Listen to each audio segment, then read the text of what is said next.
स्वर्ग और नरक की कहानी। एक बुजुर्ग महिला की मृत्यु हो गई। यमराज उसे लेने आए। महिला ने यमराज से पूछा, आप मुझे स्वर्ग ले जाएंगे या नरक? यमराज बोले, दोनों में से कहीं नहीं। तुमने इस जन्म में बहुत ही अच्छे कर्म किए हैं, इसलिए मैं तुम्हें सीधे प्रभु के धाम ले जा रहा हूँ। बुजुर्ग महिला खुश हो गई और बोली, धन्यवाद, पर मेरी आपसे एक विनती है। मैंने यहाँ धरती पर सबसे स्वर्ग नरक के बारे में बहुत सुना है। मैं एक बार इन दोनों जगहों को देखना चाहती हूँ। यमराज बोले, तुम्हारे कर्म अच्छे हैं, इसलिए मैं तुम्हारी यह इच्छा पूरी करता हूँ। चलो हम स्वर्ग और नरक के रास्ते से होते हुए प्रभु के धाम चलेंगे। दोनों चल पड़े। सबसे पहले नरक आया। नरक में बुजुर्ग महिला ने जोर जोर से लोगों के रोने की आवाज़ सुनी। नरक में सभी लोग दुबले पतले और बीमार दिखाई दे रहे थे। महिला ने एक आदमी से पूछा, यहाँ आप सब लोगों की ऐसी हालत क्यों है? आदमी बोला, तो और कैसी हालत होगी? मरने के बाद जब से यहाँ आए हैं, हमने एक दिन भी खाना नहीं खाया। भूख से हमारी आत्माएं तड़प रही है। बुजुर्ग महिला की नज़र एक विशाल पतीले पर पड़ी, जो कि लोगों के कद से करीब 300 फीट ऊंचा होगा। उस पतीले के ऊपर एक विशाल चम्मच लटका हुआ था। उस पतीले में से बहुत ही शानदार खुशबू आ रही थी। बुजुर्ग महिला ने उस आदमी से पूछा, इस पतीले में क्या है? आदमी मायूस होकर बोला, ये पतीला बहुत ही स्वादिष्ट खीर से हर समय भरा रहता है। बुजुर्ग महिला ने हैरानी से पूछा, इसमें खीर है तो आप सब लोग पेट भर के ये खीर खाते क्यों नहीं? भूख से क्यों तड़प रहे हैं? आदमी रो रो कर बोलने लगा, कैसे खाएं? ये पतीला 300 फीट ऊंचा है। हम में से कोई भी उस पतीले तक नहीं पहुंच पाता। बुजुर्ग महिला को उन पर तरस आ गई। सोचने लगी, बेचारे खीर का पतीला होते हुए भी भूख से बेहाल हैं। शायद ईश्वर ने इन्हें यही दंड दिया होगा। यमराज बुजुर्ग महिला से बोले, चलो हमें देर हो रही है।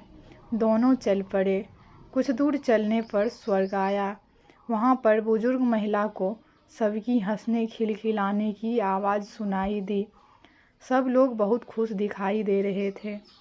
उनको खुश देखकर बुजुर्ग महिला भी बहुत खुश हो गई। पर वहाँ स्वर्ग में भी बुजुर्ग महिला की नज़र वैसे ही 300 फीट ऊंचे पतीले पर पड़ी जैसा नरक में था। उसके ऊपर भी वैसा ही चम्मच लटका हुआ था।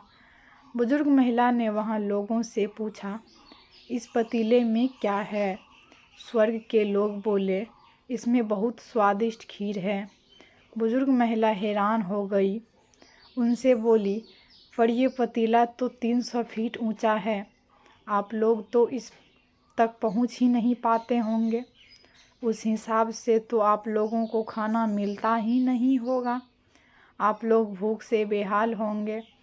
पर मुझे तो आप सभी इतने खुश लग रहे हो, ऐसे कैसे? लोग बोले, हम तो सभी लोग इस पतीले में से पेट भर के खीर खाते हैं। महिला बोली, पर कैसे? पतीला तो बहुत ऊंचा है। लोग बोले, तो क्या हो गया? पतीला ऊंचा है तो यहाँ पर कितने सारे पेड़ हैं। ईश्वर ने ये पेड़ पौधे, नदी, झरने हम मनुष्यों के उपयोग के लिए तो बनाए हैं। हमने इन पेड़ों की लकड़ी ली, उसको काटा, फिर लकड़ियों के टुकड़ों को जोड़ के विशाल सीढ़ी का निर्माण किया। उस लकड़ी की सीढ़ी के सहारे हम पतीले तक पहुँचते हैं और सब मिलकर खीर का आनंद लेते हैं। बुजुर्ग महिला यमराज की तरफ देखने लगी। यमराज मुस्कुराते हुए बोले, ईश्वर ने स्वर्ग और नरक मनुष्यों के हाथों में ही सौंप रखा है। चाहे तो अपने लिए नरक बना ले, चाहे तो अपने लिए स्वर्ग। ईश्वर ने सबको एक समान हालातों में डाला है। उसके लिए उसके सभी बच्चे एक समान हैं। वो किसी से भेदभाव नहीं करते हैं। वहाँ नरक में भी पेड़ पौधे सब थे, पर वो लोग खुद ही आलसी हैं। उन्हें खीर हाथ में चाहिए, वो कोई कर्म नहीं करना चाहते, कोई मेहनत नहीं करना चाहता, इसीलिए सब भूख से बेहाल हैं। यही तो ईश्वर की बनाई इस दुनिया का नियम है। जो कर्म करेगा, मेहनत करेगा, उसी को मीठा फल खाने को मिलेगा। अर्थात स्वर्ग एवं नरक आपके हाथ में ही है। मेहनत करें, अच्छे कर्म करें और अपने जीवन को स्वर्ग बनाएं। आशा करती हूँ कि मेरी यह कहानी आपको अच्छी लगी होगी तो वीडियो को लाइक एंड शेयर ज़रूर करें। साथ ही चैनल को सब्सक्राइब करें ताकि मेरी आने वाली वीडियो की नोटिफिकेशन सबसे पहले आप तक पहुँचे। धन्यवाद।